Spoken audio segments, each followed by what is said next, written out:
Hi friends, welcome to Sumitra kitchen family. இன்றைக்கி வந்து ஆடி கிருத்திகை. நேற்று வெள்ளிக்கிழமை சாமி கும்பிட்டு செகண்ட் வெள்ளி. ஃபஸ்ட்டு வெள்ளி தான் என்னால் சாமி கும்பிட முடியல, ஜுரத்தில் படுத்துட்டு இருந்தேன். ஸோ அதனால் இன்றைக்கி செகண்ட் வெள்ளினால எப்போவுமே ஃபஸ்ட் வெள்ளி கும்பிடுவேன், செய்ய முடியனால விட்டுட்டேன். ஆடி கிருத்திகை அன்றைக்கி ஞாயிற்றுக்கிழமை வடை பாயசம் சக்கரை பொங்கலை செஞ்சு கும்பிட்டாச்சு. ஸோ இன்றைக்கி செகண்ட் வெள்ளினால கேசரியும் வடையும் பண்ணியிருந்தேன். சிம்பிளாக தான் முடிச்சிட்டேன். சரி, நெக்ஸ்ட் தேர்ட் வீக்கு வந்து சக்கரை பொங்கல் வச்சு சாமி கும்பிடுவேன். கோவிலுக்கு போய் தான் செய்யணும். கோவிலுக்கும் வச்சுட்டு செய்வோம். ஸோ இன்றைக்கி சிம்பிளாக பண்ணாங்க. சாமி கும்பிட்டு ப்ரே பண்ணிவிட்டு மார்னிங் வந்து அந்த குக்கர் வாங்கியதில்ல அதை செஞ்சுருந்தேன். அது எப்படி செஞ்சேன்னு சொல்லுவேன். நான் ஃபஸ்ட்டு சாமி கும்பிட்டது ஈவினிங் கும்பிட்டுருக்கேன். சக்கரை கேசரியும் வடையும் வச்சு ஈவினிங் சாமி கும்பிட்டாச்சு. அதுக்கப்புறம் வந்து ஆஃப்டர்நூன் வந்து லஞ்சுக்கு வந்து சாம்பார் மிளகாய் கிளி சாம்பாரும் மோர் மிளகாய் கோவக்காய் பொரியல் தான் பண்ணியிருந்தேன்.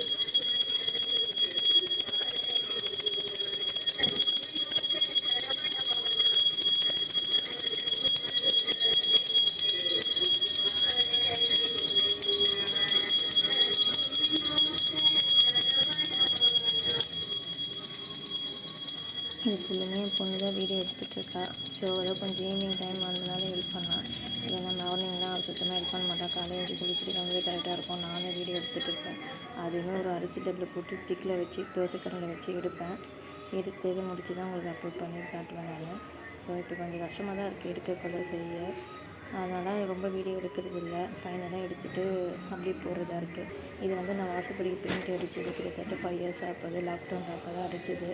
நல்லா உண்மையிலே நல்லா ஒர்க்காக இருந்துச்சு. அந்த டைமுக்கு ஃப்ரீயாக இருந்தால. ஸோ ஒர்க் இல்லை அப்போ பண்ணது. இது வந்து என்ட்ரன்ஸ் விநாயகர் படம் இதுதான். கதவு தான் எனக்கு பிடிச்சிருந்தது. ஸோ அதனால் இது பண்ணேன். என்னென்ன செஞ்சேன் பார்க்கலாம் வாங்க. கோவக்காய் பொரியல், அந்த மோர் மிளகாய் கிளி சாம்பார் தான். எப்படி செய்யணும்னு போய் பார்க்கலாம் வாங்க. நான் வந்து எப்போயுமே பருப்பை வந்து ஃப்ரை பண்ணிவிட்டு அதான் வெறுமனே சும்மா வதக்கிட்டு தான் பண்ணுவேன். ஏன்னா இது டாக்டர் சொன்னது தான். அதனால் அதுலேருந்து ஒரு வருஷமாக ஃபாலோ பண்ணியிருக்கேன். கிட்டத்தட்ட 3 இயர்ஸாக. கேஸ்ட்ரிக் ப்ராப்ளம் கொஞ்சம் இதுவாகும் நம்மளுக்கு, நல்லதுன்னு சொல்லிட்டு. ஸோ பருப்பெல்லாம் வதக்கிட்டு கழுவிட்டு நம்ம எப்பயும் போல் தண்ணி ஊற்றி தேவையான அளவு தண்ணி, 10 பல் பூண்டு, உரிச்ச பூண்டு, சின்ன வெங்காயம் 10, ஒரு 2 மீடியம் சைஸ் வெங்காயம் 2, தக்காளி 2, மஞ்சத்தூள் கொஞ்சம் போட்டிருக்கேன்.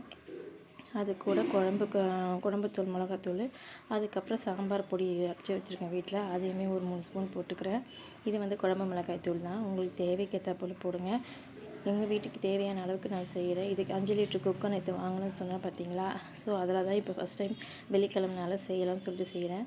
பெருங்காயத்தூள் 2 ஸ்பூன் போட்டிருக்கேன். இப்போ தக்காளி 2 தக்காளி சொன்னால அதை கட் பண்ணியிருக்கேன். புளி வந்து அலசிட்டு போட்டுக்கிறேன். 3 பச்சை மிளகா.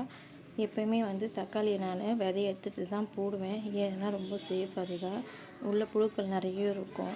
அதில் கிட்டத்தட்ட நான் லாக்டவுன்லேருந்து அப்படி தான் ஃபாலோ பண்ணிகிட்ருக்கேன். எப்பயுமே அப்போல்லாம் வந்து பார்த்திங்கன்னா புழு நிறைய இருந்துச்சு.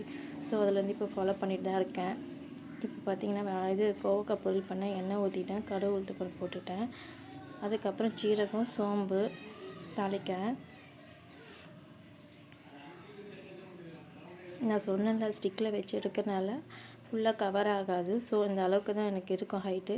இதுக்கு வந்து கருவேப்பிலை, 10 பல் பூண்டு உரிச்சதாகவும் போடலாம், நீங்கள் இடிச்சியும் போடலாம்.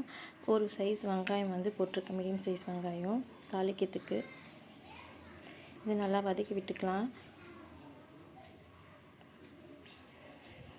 இது வதங்கிறதுக்காக தேவையான அளவு உப்பு போட்டுக்கலாம். இப்போது நான் ஒரு 1/2 ஸ்பூன் போட்டுக்கிறேன். என்னோடய அளவுக்கு அந்த தேவையான அளவுக்கு கிட்டத்தட்ட நான் நல்லா வதங்கிறதுக்காக உப்பு போடுவேன். ஸோ நான் அப்பயே போட்டுவிடுவேன் ஸ்டார்டிங்லேயே. நல்லா வதங்கட்டும். ஒரு 6 தக்காளி வந்து போடுறேன் இதுக்கு. பாருங்க, வெங்காயம் தக்காளி ஜூஸ் பார்த்திங்கன்னா இதில் இருக்கும். சாஸ் அதெல்லாம் எடுத்துடுவேன். இப்போ தக்காளி கட் பண்ணி இதில் போட்டுக்கலாம். தக்காளி வந்து ஆப்ஷனல் தான், போடுறதுன்னு தான் போடலாம். டேஸ்ட்டும் இருக்கும் தக்காளி போட்டோம்னா. ஸோ அதுக்காக தக்காளி போட்டு நல்லா வதக்கி விட்டுக்கலாம். நல்லா வதங்கட்டும். வதக்கின உடனே நான் கோவக்காய் வந்து ஸ்லைஸில் கட் பண்ணி வச்சுருக்கேன். இதை போல் பீஸாக. இதை வந்து 1/2 கிலோ மேலேயே இருக்கும் எனக்கு தெரிஞ்சு. எங்கள் ஹஸ்பண்ட் தான் வாங்கிட்டு வந்தாங்க. கிலோ கணக்கில் தெரியல எனக்கு, நான் வாங்கினேன்னு தெரியும். ஸோ இதை வந்து நல்லா கட் பண்ணி இந்த அளவுக்கு வந்துச்சு எனக்கு. கட் பண்ணிவிட்டு நல்லா இதையும் வதக்கி விட்டுக்கலாம். நல்லா வதக்கி விட்டதுக்கப்புறம் தேவையான அளவுக்கு மிளகாய் தூள் போட்டுக்கலாம். நம்ம குழம்பு மிளகாய் தூள் தான் நான் போட்டுக்கிறேன். நீங்கள் வெறும் மிளகாய் தூளும் போட்டுக்கலாம்.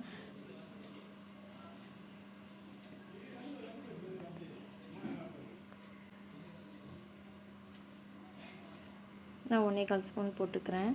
உங்களுக்கு ஏற்றாப்புல நீங்கள் எவ்வளோ அளவுக்கு போட்டுக்கிறீங்களோ அதுக்கு அளவுக்கு கூட்டி குறைச்சி போட்டுக்கோங்க. போட்டுட்டு நல்லா வதக்கி விட்டுக்கலாம். கரண்ட்டு வேறு போயிட்டு வந்துட்டுருக்கு. கரெக்டாக நான் வந்து வீடியோவை அப்லோட் பண்ணி எடிட் பண்ணிகிட்ருக்கும்போது அது வெறும் நாய்ஸ் சத்தமாக இருக்குது பின்னாடி பேக்ரவுண்ட்லாம். என்னால் பேசவும் முடியல. நல்லா வதக்கி விட்டுட்டு தேவையான அளவுக்கு தண்ணியை ஊற்றிக்கலாம். தண்ணி ஊற்றி லிட் போட்டு மூடி வச்சுக்கலாம். பருப்பு இந்த அளவுக்கு எனக்கு வந்திருக்கு. நான் வந்து ரொம்ப தண்ணியும் விடலை, ரொம்ப விசில் விடலை. ஏன்னா பயம் எனக்கு இஞ்சி போயிட போகுதுன்ட்டு ஸ்டீல்னால ஃபஸ்ட் டைம் செய்கிறனால. அதனால் இந்த அளவுக்கு நான் எடுத்துக்கிட்டேன். நான் வந்து நல்லா கரைஞ்சி வச்சுக்கிறேன். இப்போ அதுக்கு தேவையான அளவுக்கு தாளிக்கிறதுக்கு வந்து நான் பார்த்திங்கன்னா சின்ன கடாய் வச்சுருக்கேன். அதுக்கு ஃபஸ்ட்டு எண்ணெய் ஊற்றிக்கலாம். கடுகு உளுத்தம்பருப்பு போட்டுட்டு வெந்தயம் சீரகம் போட்டுக்கலாம். இது வந்து நான் இப்போ ஃபஸ்ட்டு மோர் மிளகா வந்து இருந்துச்சு, ஒரு பாட்டி கொடுத்துருந்தாங்க. ஸோ அதை ஃபஸ்ட்டு நம்ம தாளித்து இதை வதக்கி எடுத்துக்கலாம். சாம்பாருக்கெலாம் நல்லாயிருக்கும். மோர் இந்த மாதிரி நம்ம செய்யும் ஒரு ஐட்டமுக்கு அதுக்கெலாம் நல்லாயிருக்கும். ஸோ மோர் மிளகா கொஞ்சமாக வறுத்து எடுத்துக்கிறேன் ஒரு கிண்ணத்தில். இருந்துச்சுனால வந்து எங்கள் ஹஸ்பண்டுக்கு இது ரொம்ப பிடிக்கும். ஸோ ஃபஸ்ட்டு இதை வறுத்து எடுத்துக்கிட்டு அதுக்கப்புறம் நம்ம வர சாம்பாருக்கு தேவையானதை தாளிச்சிக்கலாம்.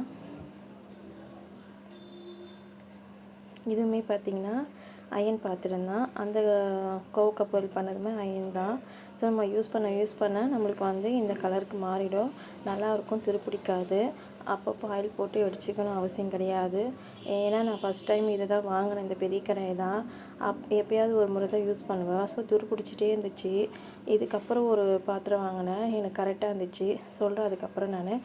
இப்போ சாம்பார் தாளிக்க கடுகு உளுத்தம்பருப்பு சீரகம் வெந்தயம் இதெல்லாம் போட்டுட்டு அதுக்கப்புறம் வந்து கருவேப்பிலை பூண்டு 5 பல் பூண்டு தட்டி போட்டு வச்சுருக்கேன். அதுக்கப்புறம் பார்த்திங்கன்னா வரமிளகா போட்டுக்கலாம். ஒரு 4-5 வரமிளகா போட்டுக்கலாம். உங்களுக்கு காரத்துக்கு ஏற்றாப்புல போட்டுக்குங்க. போட்டுட்டு நல்லா கிளறி விட்டுக்குங்க. கிளறி விட்டுட்டு நான் வந்து இன்றைக்கி வடகம் வாங்கியிருந்தேன் மார்க்கெட்டில். ஸோ அதையும் கொஞ்சம் போட்டு வதக்கி விட்டு நல்லா கிளறி விட்டுக்கலாம். தேவையான அளவு தண்ணி ஊற்றி இது பண்ணி கொஞ்ச நேரம் கொதிக்கட்டும். காரம் உப்புலாம் செக் பண்ணிக்கோங்க. சப்போஸ் காரம் பத்தலாம் கூட நீங்கள் மிளகாய் தூள் போட்டுக்கலாம்.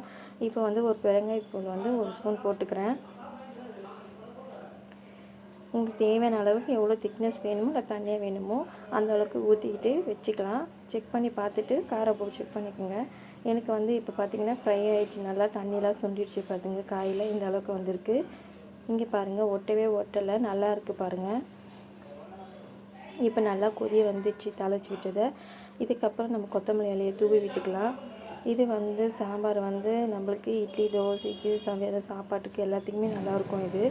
இப்போ வந்து பார்த்திங்கன்னா கோவக்காய் பொருள் ரெடி ஆகிடுச்சு. இதுலேயும் கொத்தமல்லி லாஸ்ட்டில் தூவி விட்டுக்கலாம். இருந்துச்சுன்னா போட்டுக்கோங்க, இல்லைனாலும் பரவாயில்ல. அவ்வளோதான் ஃப்ரெண்ட்ஸ். தேங்க்ஸ் ஃபார் வாட்சிங். செஞ்சு வீடியோ பிடிச்சிருந்தா லைக் பண்ணுங்கள், ஷேர் பண்ணுங்கள், கமெண்ட்ஸ் பண்ணுங்கள். கீழே இருக்க பெல் பட்டன் ஆல் கொடுத்துங்க. போல் வேறு வீடியோ